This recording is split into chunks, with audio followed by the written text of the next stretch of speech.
चला जाओ class 11 biology के पास, लेसन नंबर 4।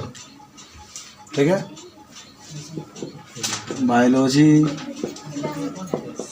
Lesson number 4। हमें यहाँ जो पढ़ना है उसका नाम होगा संघ हेमिकार्डेटा। हेमिकार्डेटा। देखिए, आपसे कोई पूछे तो क्या बताएंगे हेमिकार्डेटा के बारे में। इन्हें हेमिकार्डेटा पहले कशेरुकी संघ में एक उप संघ के रूप में रखा गया था। कशेरुकी संघ याद है ना, जिसमें रीढ़ की हड्डी पाई जाती है, पहले उसमें इसको रखा गया था। लेकिन जब इन्हें आरएचक्यू में एक अलग संघ के रूप में रखा गया है, लेकिन आरएचक्यू मतलब इसमें रीढ़ की हड्डी नहीं पाई जाती है, उस संघ में इसको रखा गया है। हेमिकार्डेटा के कॉलर क्षेत्र में अल्प विकसित संरचनाएं होती है, जिसे एस्टोमा कार्ड कहा जाता है। क्या कहा जाता है? एस्टोमा कार्ड कहा जाता है, जो पृष्ठ रज्जु के समान होती है। इस संघ के प्राणी कृमि के समान तथा समुद्री जीव हैं। माने हेमिकार्डेटा में ना जितने भी जीव आते हैं सब कहाँ होते हैं? समुद्री होते हैं, जिनका संगठन अंग तंत्र स्तर का होता है। ये सब द्विपार्श्व समिति के रूप में होते हैं, त्रिकोणिक होते हैं। इनका शरीर बेलनाकार होता है तथा शुंड तथा कॉलर लंबे वक्ष में विभाजित होते हैं। परिसंचरण तंत्र बंद प्रकार का होता है, श्वसन कुलम द्वारा होता है तथा शुंड ग्रंथि इसके उत्सर्जी अंग। नर और मादा अलग होते हैं। निषेचन बाह्य होता है, प्रवर्धन लार्वा द्वारा होता है। और क्या होता है? आपका एक उदाहरण लिखा है, ग्लोसस। सब समुद्र में पाया जाता है। देखो इसमें कहाँ ऊपरा शुंड है, निचवा कॉलर है, फिर निचवा आपका क्या है? बच्च है। तो पहले इसको देखो, हेमी का मतलब आधा गुण माने कार्डेटा का पाया जाता है। हेमी का मतलब आधा। पहले इसको जानते हो ना, कार्डेटा में रखा गया था, जिसमें पृष्ठ रज्जु पाए जाते हैं। बाद में इसको कहाँ रख दिया गया? नॉन कार्डेटा में। तो लिख लो तुम, तो देख लेना कि सर्वप्रथम इसे कार्डेटा संघ में रखा गया था। बाद में इसे नॉन कार्डेटा संघ में रख दिया गया। इसमें नर और मादा अलग अलग होते हैं ना। इसमें नर और मादा अलग अलग होते हैं। इसमें नर और मादा अलग अलग होते हैं। ये सभी समुद्र में पाए जाते हैं। ये सभी समुद्र में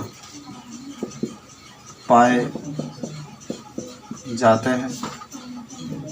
इनका शरीर द्विपार्श्व सममिति होता है। ये त्रिकोणिक होते हैं। इसमें निषेचन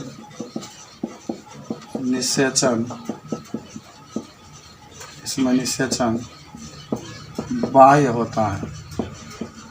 बाह्य का मतलब होता है कि बाहरी निषेचन। ये सभी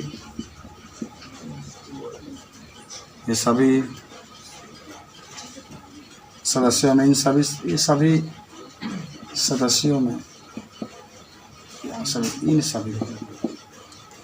सदस्यों में बंद प्रकार के संवहन तंत्र पाया जाता है।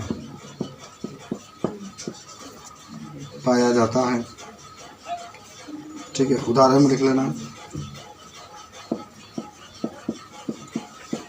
उदाहरण में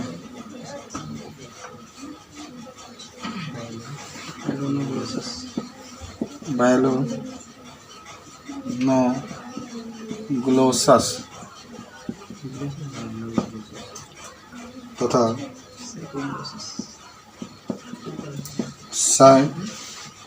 साइकोग्लोसस इत्यादि। तो ये संघ हेमिकार्डेटा, इसके बारे में कोई भी पूछेगा तो फटाफट आप बता सकते हैं कि हेमिकार्डेटा और कार्डेटा के बारे में।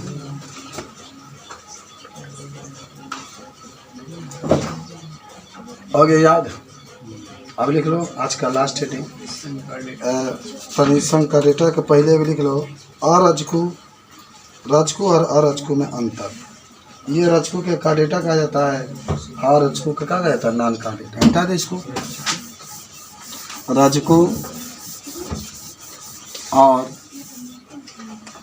रजकू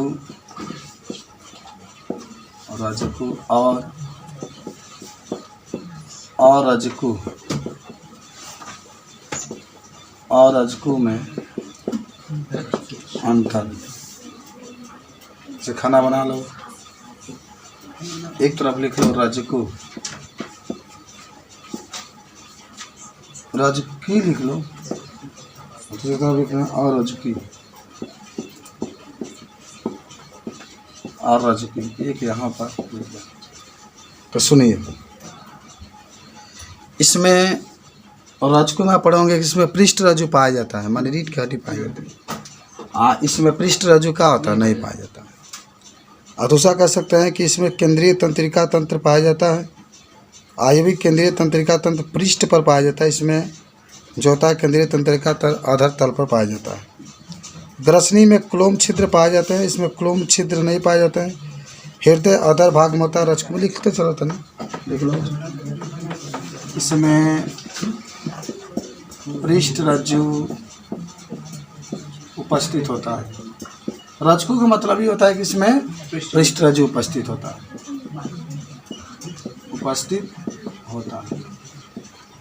इसमें पृष्ठ रज्जु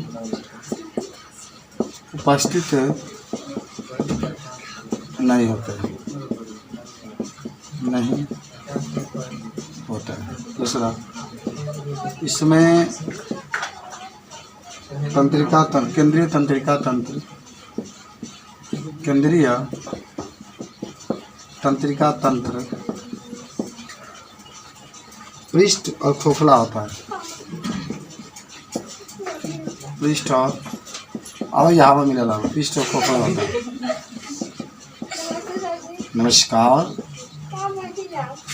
अरे तो जगह देखो, वहीं पर बैठ जाओ ना, उसी देख के बैठ जाओ। इसमें केंद्रीय तंत्रिका तंत्र,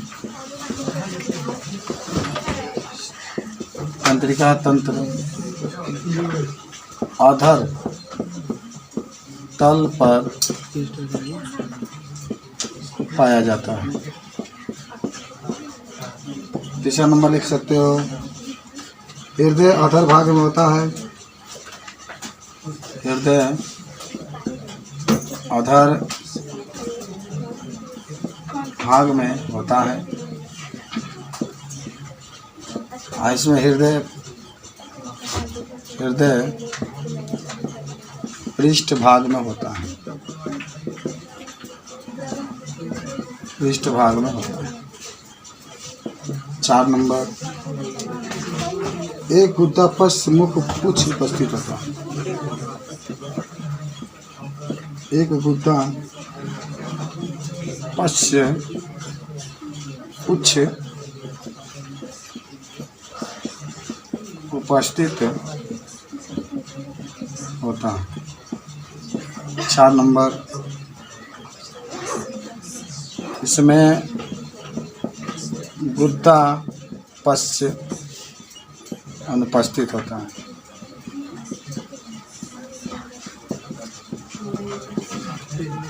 तीसरा रजकू कहते हैं कार्डेटा और रजकू को कहते हैं हम लोग नॉन कार्डेटा। कल हम लोग कार्डेटा के बारे में विस्तृत से अध्ययन करेंगे। परसों आपका ये चैप्टर समाप्त हो जाएगा। ठीक है। नमस्कार।